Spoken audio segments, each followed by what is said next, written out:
Happening now on our live feeds, taking a look tonight, protesters are once again converging near the federal courthouse in Portland as the actions of federal agents come under fire. In just the last hour, in the last 60 minutes or so, Portland police say federal authorities deployed CS tear gas outside the courthouse to disperse the crowd. This is a scene from the tower cam there. And tonight, an Oregon U.S. attorney is opening an investigation into reports of federal officers arresting people in unmarked vans. And the state attorney general announced a lawsuit against multiple federal agencies. It follows 6 weeks of nightly protests that often end in violent clashes with police. And with those federal tactics sparking an outcry, it raises the question, could we see a similar show of force from federal officers here in Seattle? KOMO's Cole Miller is live in Seattle with more on that and the response from U.S. Customs and Border Patrol. Cole? Well, Mary Preston, the short answer is yes, we could. With the president recently signing an executive order aimed at protecting federal monuments and property, it certainly is not out of the question. And according to the New York Times, some federal agents have already been sent here. Squaring off in the streets of downtown Portland. God, what?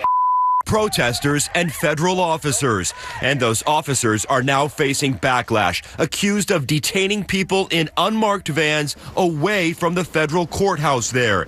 In a statement, U.S. Customs and Border Patrol says agents had information that at least one person was, quote, suspected of assaults against federal agents or destruction of federal property.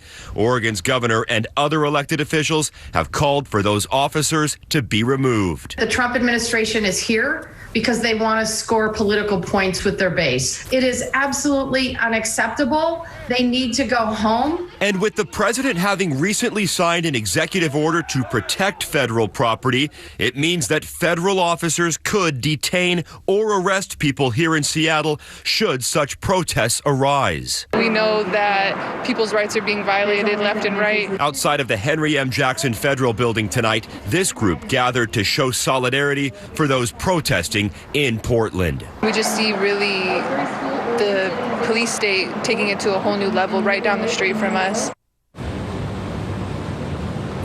And earlier today, the Department of Homeland Security sent KOMO News a statement that read in part, the department will continue to work tirelessly to restore law and order there in Portland. And tonight marks 50 consecutive days of protests there.